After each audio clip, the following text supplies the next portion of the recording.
ఓం శ్రీ గణేశాయ నమః. శ్రీ గణేశ పురాణం 67వ అధ్యాయము. దుర్వా మహాత్మ్యం.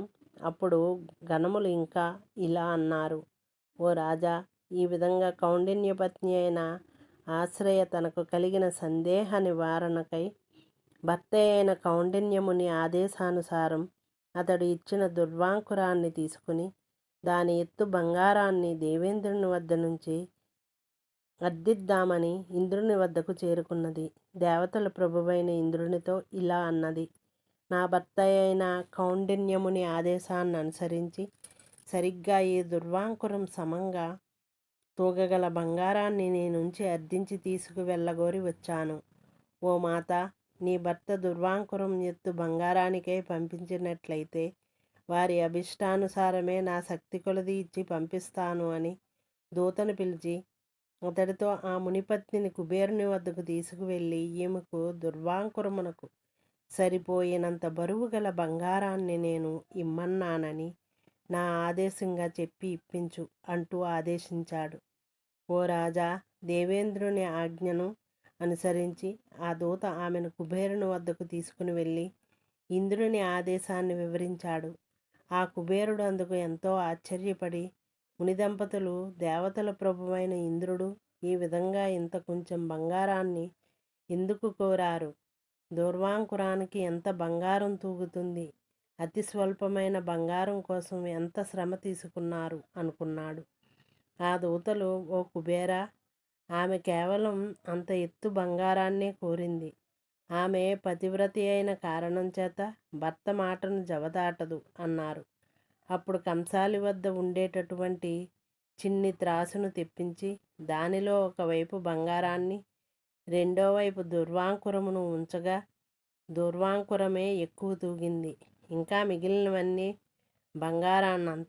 మిగిలి ఉన్న బంగారాన్నంతటిని ఆ తరువాత కోశాగారంలోని బంగారాన్నంతటిని వేయించాడు కుబేరుడు. అయినా అవి అన్నీ కూడా దుర్వాంకురం ఎత్తు బంగారంతో సమంగా తూగలేదు. అప్పుడు కోశాగారంలో ఉన్న ద్రవ్యాన్నంతటిని పర్వతంలా కుప్పగా త్రాసులో పోయించాడు. అయినా అవేమీ దుర్వాంకురం యొక్క బరువుకు సరితూగలేదు. అప్పుడు తన భార్యను కూడా అందులోకి ఎక్కమని విన్నాడు. చివరికి తనతో పాటు అలకాపురిలోని ఐశ్వర్యాన్నంతటినీ త్రాసులో పెట్టిన దుర్వాంకురం పైకి ఎంత మాత్రమూ లేవలేదు. ఈ వృత్తాంతాన్ని విన్న ఇంద్రుడు స్వయంగా ఐరావతాన్ని అధిరోహించి వచ్చి తన యావద్ద్రవ్యాన్ని వేసి చివరకు తాను అధిరోహించిన ఆ త్రాసు పైకి లేవలేదు. అప్పుడు ఇంద్రుడు సిగ్గుతో తలదించుకుని చాలా ఆశ్చర్యపోయాడు. అప్పుడు ఇంద్రుడు హరిహరులను సైతం స్మరించి వారిని కూడా ఘటారోహణం చేయించాడు. ఇంత చేసినా దుర్వాంకురం పైకి లేవలేదు. అప్పుడు వారందరూ త్రాసు దిగి దేవతాగణములు తమ వెంట రాగా కౌండిన్యముని ఆశ్రమానికి చేరుకున్నారు. ఆ మునికి భక్తి శ్రద్ధలతో నమస్కరించి దిగ్భ్రమ నుంచి ఇంకా తేరుకొనకపోవటం చేత సంభ్రమంగా ఇలా అన్నారు: ఓ ముని సత్తమా, నీ యొక్క దివ్య సందర్శన భాగ్యం చేతనే మా సకల పాపాలు నశించాయి.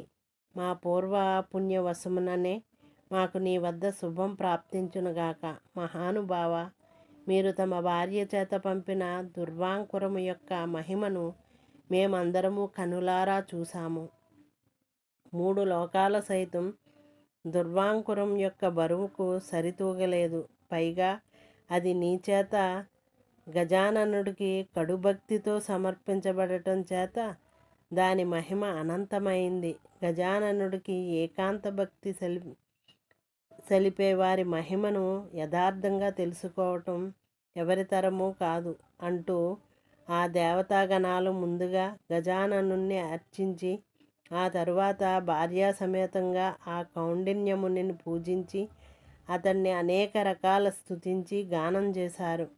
ఓ మునిపుంగవ, అష్టదిక్పాలకులు, త్రిమూర్తులు, సిద్ధ, విద్యాధర, గంధర్వ, కింపురుషాదులకు సైతం నీ మహిమ తెలుసుకోవడం అన్నది అలవి కాని పని అంటూ భక్తజన సులభుడైన గజాననుని, అతని భక్తుడైన కౌండిన్యుని కీర్తించి వారి సెలవు కైకొని తమ తమ నెలవులకు వెళ్ళిపోయారు. అప్పుడు మునిపత్ని అయిన ఆశ్రయ కూడా దూర్వాంకుర మహాత్యాన్ని స్వయంగా తెలుసుకున్నవటం చేత తన భర్తృవాక్యము పట్ల ఎనలేని గురి కుదిరినదై సర్వదేవతావంద్యుడైన ఆ కరివదనుడిని అనేక దుర్వాంకురములతో కడుభక్తి శ్రద్ధలతో పూజించింది.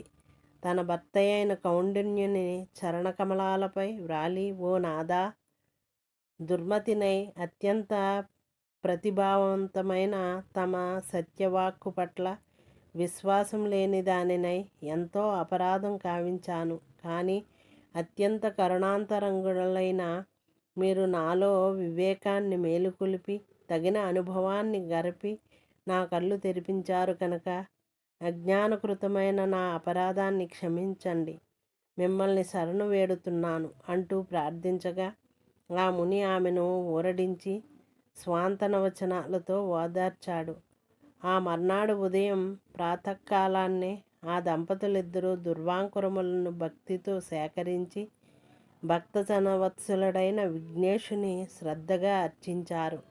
అది మొదలు వారు ఇరువురు అనన్య భక్తితో ప్రాతకాల సాయంకాల అర్చనలలో గణేశుని క్రమం తప్పక దుర్వాంకురములతో అర్చించి గణేశానుగ్రహానికి పాత్రులై తరించారు.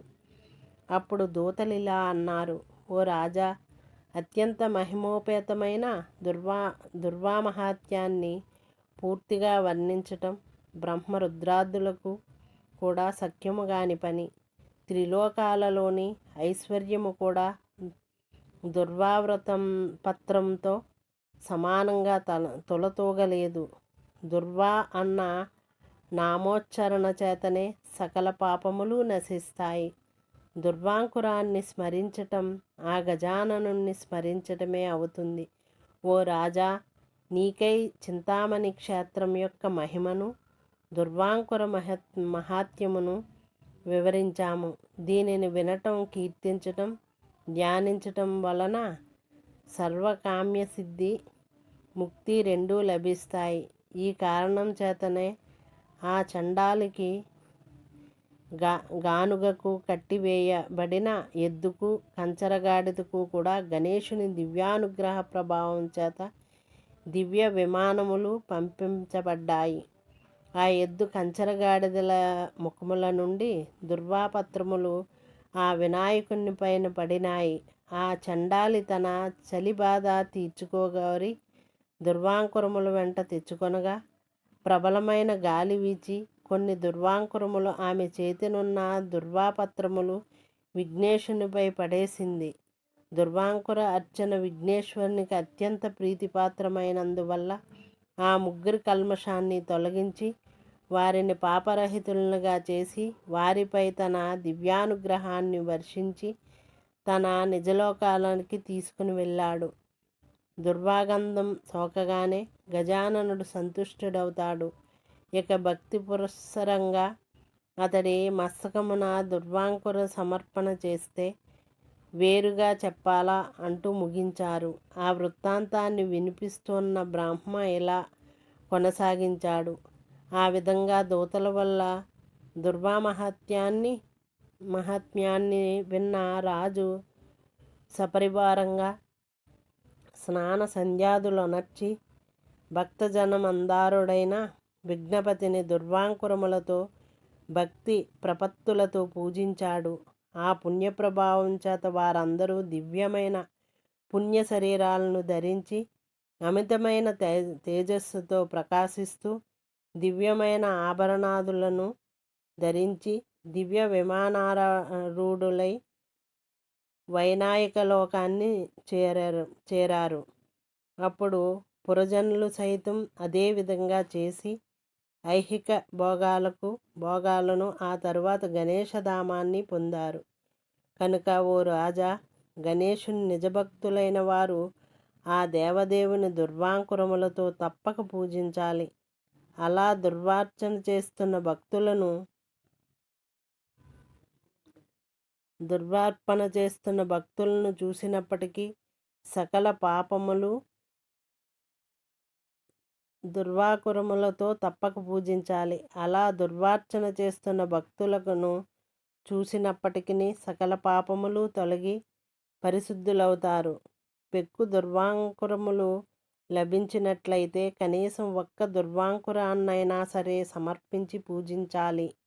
దానివల్ల అట్టి పూజ కోటి రెట్లు ఫలవంతమవుతుంది. ఓ రాజా, ఈ రకంగా దుర్వామహాత్యాన్ని నీకు వివరించాను.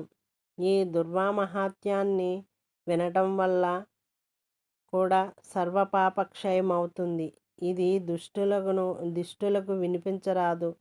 ప్రియుడైన సచ్చీలుడైన కుమారునికి శ్రేయస్సును గోరి వినిపించవచ్చు.